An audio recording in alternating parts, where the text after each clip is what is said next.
Hello again. It's my great pleasure today to introduce Christa Mackinnon. Hi, Christa. Hi, Greg. Christa is a psychologist, a therapist, a shamanic teacher, an author, a trainer, and an international speaker. Very, very accomplished woman. And she's written 3 books combining ancient wisdom traditions and shamanism with contemporary therapy. Good reads. And you're founder of a fairly new branch of your business, Bridging the Worlds, and co-founder of Women Weaving Change. So really a smorgasbord of interesting activities and projects, Christa. So how did you get into all of this? Oh my goodness, it's a long story. How do I get into all of this? I started actually as a banker, believe it or not, a long time ago. It seems now as if it was in another lifetime. So I did a banking apprenticeship at the age of 15, finished when I was 18 and decided this is not for me. And then I went back to school, to evening classes actually, because I didn't have A-levels. Went back to evening classes and worked in the bank. And I was very young, so I partied a lot on top of it. And I had a lot of work to do, and I held down a full-time job. And then this was in the 60s, I presume? It was in the 70s, early 70s, yeah. Early 70s. And I almost cracked up because, I mean, it was just too much. And I had to make a decision. Do I want to have a safe career and stay in banking, which, I mean, in those days, I worked in the data department, was a career, there was a career in it, or do I want to follow a path which I actually find more rewarding, has more meaning, and so on. So I dropped it all and went back to school and did my A-levels, and then went to university and studied psychology because that made sense to me. And I think the human psyche always fascinated me. And so it had to be psychology. Even psychology in those days contained, the first year, contained a lot of statistics that you had to, so the human psyche was actually not addressed. But I stick with it, and I loved it. I loved it. It took me a long time because in between I traveled around the world. I finally had my freedom, you see, and I can do what I wanted, could do what I wanted to do. In those days, we still got grants for university, huh? Yeah. You know, we could a have golden age, And you know, while you're on that little point, not to detour completely, think of people like you, and I did a degree with a grant as well. Think of all the income tax we've all paid because we got a grant. Oh God, yeah, a lot. And what a difference it made to us. And what a difference we've made to the world as well. Oh, absolutely. And to our children and to the you know, of course, I mean, I worked as a psychologist for many years and a therapist, you know, and I worked with trauma survivors. So I made a huge contribution. And helping people who were really severely traumatized. No? So all that money which the state put into me. You put it all back. Yeah. Oh, yeah, absolutely. But so anyway, so then I worked for quite a while within the NHS. Well, firstly in Germany in the National Health Service, and also I worked part-time at a university as a lecturer and researcher. And then when I came to the UK, I decided that it's very difficult to work as an academic in a foreign language. Yes. I also had a small child at the time. So I started to look more into being self-employed, and I worked as partly as a therapist in London in Oxford Street. I had a private practice there, which flourished very, very well and very quickly. And I think partly because nobody could put me into a box because I had a German accent, so I sounded like Freud. I don't know if I sounded And I have to say, Christa, I've known you for a long time. You were drop dead gorgeous. I mean, you still are, but you were always a beautiful woman. Very attractive, very, very attractive and charismatic. Thank you very much. It helps. But Yes. I think that didn't have that much to do with it. But the practice flourished, and then I did a hypnotherapy training at one point, because I was always also interested in altered states of consciousness. That was my kind of little pet horse. And then they asked me whether I would lecture for them, and then I became their course director. So I worked partly for myself as a therapist and partly paid. And then I took a third job on. Sorry, I did. Yeah. At Exeter and Plymouth University later on, but at Exeter first, teaching medical students psychology. And so it was kind of half self-employed and half employed, you know. Yes, and then at one point I shifted to becoming fully self-employed. And there are many reasons for that. One of them is definitely that I'm a free spirit. I need to... I need to be able to make my own decisions, you know, and to steer something in the direction I wanted to go. And I also think to a certain extent, I'm a leader. I'm not a follower. I can follow. No, that's not right. I can follow, but generally speaking, I'm at my best when I take the initiative, when I lead, when I put the things together I want to put together, and then put them out there. One of the things that's coming out in these interviews that I'm doing with other members of Western women is that mostly they have a high value on freedom. Yeah, absolutely. And you know, my view is if you do value freedom and you continue in employment, it's kind of wage slave. I don't think people can flourish. No, or let's put it this way, you can only flourish in a certain way, can't you? With the framework that has been set. Yeah. While when you're self-employed, you set your own framework. And it's hard work. I mean, it's not that being self-employed is not work. No, it's quite challenging. Yes. It is challenging, and there's competition and so on. But you, as you rightly say, I value my freedom. And even if my freedom means that I can sit until 12 o'clock in the night sometimes at my desk, but it's my choosing. Yes. I can choose to do that tonight if I want to. While, so yes, I understand that most women in Western women in business have that as well. And then of course, the only downside I feel with being self-employed is really that you are sometimes isolated. Yeah. And that's why being part of a group, exactly, like-minded, collaborative women can make a big difference. Yeah, I find that. And I mean, I wanted to come to that with Western women. I really think these kind of groups do make a difference, and especially for women. Because women not only need to be taken out of the isolation, they also need that reassurance. I mean, we haven't had that, you know, that we are good, that we can do, get there, that we can keep going, even if sometimes it doesn't always look as if we're going straight up the ladder. And the groups do that. I mean, Western Women for Business is an amazing example. Not only that you founded it and you teach extremely well, I mean, and you're so encouraging and you provide exactly that encouragement. Keep going, you know, you can do it. So, but not only that, but also that the women can cooperate with each other because they have so many different skills. And I think that's something where we really need to become very mindful that women can help women. Yes, absolutely. These groups provide that. Yes. But as I said, I mean, the only disadvantage I can see is that we are sometimes isolated, running our own business. So just kind of rewinding a little bit, Christa, where did you get the passion for shamanism in particular?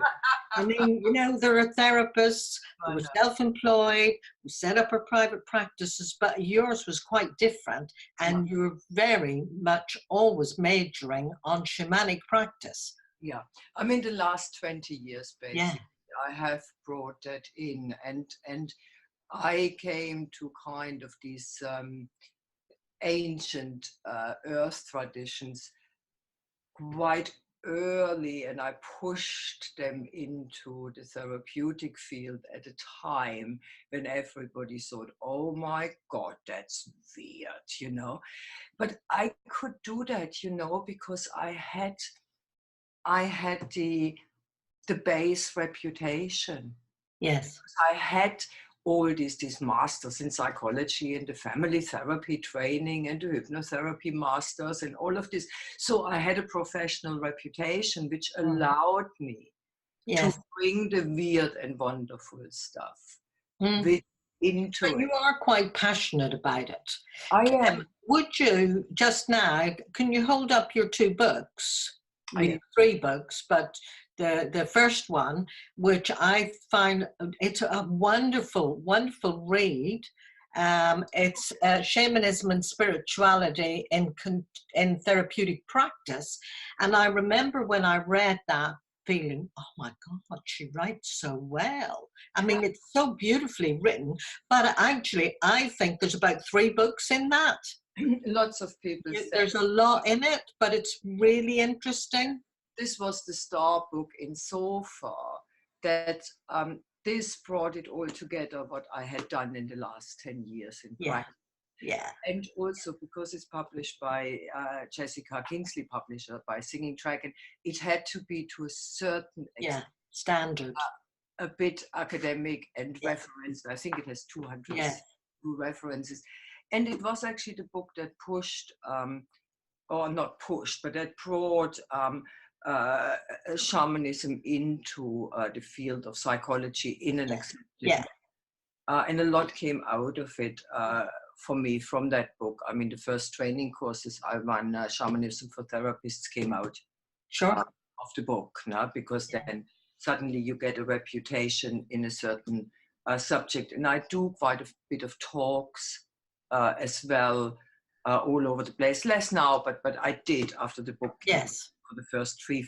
And then Hay House picked up on the need for somebody to put something a bit more for the layperson. So that was another wonderful book. That the Hay House book came out of that first. The Hay House director here in the UK read the book and thought, oh, she's the woman who can put something together for us, a kind of base book, you know. And that was this one then. It's called Shamanism Made Easy. Yes. And I tell you what, this wasn't easier to write than the other one. I know, but because you're a bit more academically inclined in some ways. You're very much a left brain and a right brain, you know. Yeah, exactly. While here I had to leave so much of my knowledge out now. Bring it down to a certain level. But this is, I like this book as well. I still stand behind it in a way, because that really gives people an intro, you know, and it's easy, and it gives them a lot of exercises they can do at home, you know, to get into the subject. So these were the 2, and then I wrote a workbook which I haven't got with me right now, which came out of the first one, which I then self-published. And my latest thing, I need to show you that, Grace, because I'm proud of it. This is the latest, but wow! Yeah, there's only a chapter. I've not seen it. Oh, Christa, how wonderful! This is only a chapter. This is about the feminine, and I have a chapter in that book, and I'm very proud of this. So that's the book. So, you know, and you know, not to put too fine a point on it, Christa, we're getting on, you and I'm a bit further down the road than you, but how wonderful that you've done quite a lot of that in more recent years. And we're both firm believers that it's never too late to be who you might have been and do new things. Absolutely. And I really want to stress that. I mean, I'm going back a bit. I had an out of the blue, but heart attack when I went through absolute severe, as you know, private stress. Yes. And it wasn't just the private stress, there was more to it. Yeah. And that was, oh, I don't remember, but I was in my mid-50s at the Yeah. time. Yeah. And I had always wanted to write a book. And I had always, well, I have published one in Germany, but a long time ago. But I had always that two excuses. Number one, it's a foreign language. Mm. Yeah. As Yeah. we make up our excuses in our minds, as you well know. And number two was, oh, I have time. Nonsense. And that brought it home to me that I haven't got the time. None of us has the time. Mm. Mm. We might have another 20 years, but we might not. Mm. So that was really a turning point for me when I then I sat down and actually I wrote this first book, you know, and I dropped being a director at a hypnotherapist college. That is actually when I shifted completely to being completely self-employed. And it's very sad, isn't it, that some of us like me need to have such a life event to finally say enough is enough. I'm doing exactly what I feel is right for me to do. Yeah. But the plus side is, as you said, it's never too late. And we can never be too old. I mean, look what you did with Western women. It's amazing, isn't it? Yeah, that was kind of, people said to me, well, you're coming up to 70 now, you're going to retire. And me thinking, what? Well, I wasn't thinking about it. I know. Anyway. No, Grace, I feel that is the difference between a job, just coming back to the self-employed, also between a job and a calling. Yeah. And I think what you're doing here is your calling. And all these years where we learn and learn and learn, work towards that one thing where we absolutely know this is it. Yes. We are very, very good at it, like you are with Western women. And Thanks. I felt that for myself with the shamanic side, I needed to bring that in. This wasn't something I would have chosen, you know, being wonderful. It really is my calling, but my calling is not shamanism. It is bringing it together with the development here. Yes. You know, it's the psycho-spiritual side I'm interested in. Not just the spiritual. It's really to bring it to a Western psyche, to adapt. Yeah. And ground it in everyday life. Because Yeah, I know you are something of an activist. You know, I was showing you this book that I got. Extinction Rebellion, and I know you're kind of I admire your energy, Christa, that you can still physically get out there and rah. I encourage people like you to do it from the sidelines, but you know, I will give it a bit of a plug now. We need to be taking notice of what's going on in the world. We cannot sit on the sidelines and do nothing. I think at the moment, things are really, the tension is culminating. And if we look at what happens environmentally, but not only this, because we knew it for 30 years, you know, but now we're at a point where it, or even longer, as you know, now we're at a point where it could really tip at any moment. But also if we look out there, what's happening politically now, you know, I mean, I heard yesterday in Italy now the most far right-wing government is coming in. You know, we are having the tension between progress and between that which pulls us back in a real bad way. And I feel very much that we need to become active. But in activism, yes, I'm active in Extinction Rebellion, but only with earth ceremonies. So again, I'm trying to bring the shamanic side into you know? I was politically active when I was 16 to 18 to 20 to 22. I mean, I'm not running to the streets anymore, being bombarded by water cannons, but I can. Well, you're raising awareness and raising consciousness. And now, look, coming up to where you are in your business now, you are with Vanessa, running Women Weaving Change, and out of that, Bridging the World, out of that, you have quite unusual. I think unusual because there's nobody else I don't think is doing quite the same thing. Modern medicine women. I How think wonderful is that? it is, and it's Tell us. really interesting because I again think this is will be coming in big times, but I think like with the shamanism into the psychology, I think I'm just a tiny bit ahead before it will become mainstream. But I'm hearing the idea on and off now being mentioned. The modern medicine woman, yes. So I'm doing two things. One is Bridging the Worlds, which is a training course where I teach psychologists, psychiatrists, therapists, and so on, shamanism. So this has been So it's a professional audience. A professional audience that has been running for quite a while. And then I'm doing smaller workshops in all kinds of subjects for lay people. But the latest venture, together with Vanessa Tucker, is a training course for modern medicine women. It will be 3 weekends plus a residential intense training in Portugal of a week residential, and then a few online sessions in between. And this came out of the idea of women weaving change and how can we actually weave change. And there is a bit of a stream out there at the moment. Let's bring the soul back into medicine. And that's a kind of a women's stream at the moment. And the modern medicine woman, I think she's based on the ancient concept of the medicine woman. So the herbalist, the midwife, the healer, the oracle, if we go a bit further, the shaman, the female shaman.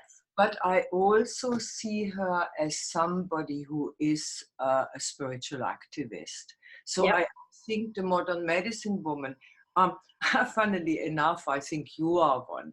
The modern medicine woman is also about change. She brings the heart and soul back into what she's actually doing. So, and I think that you can see that as an overall idea that it's not about not running businesses. It is about how do we run business. Now, where do we distinguish ourselves from any other business? So I think that modern medicine woman is creating change in wherever they are.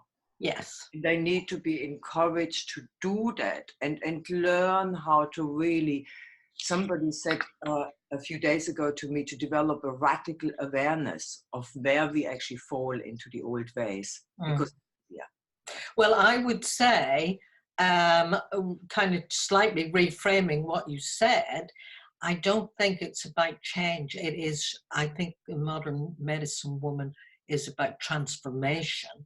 So you can't change back, can it?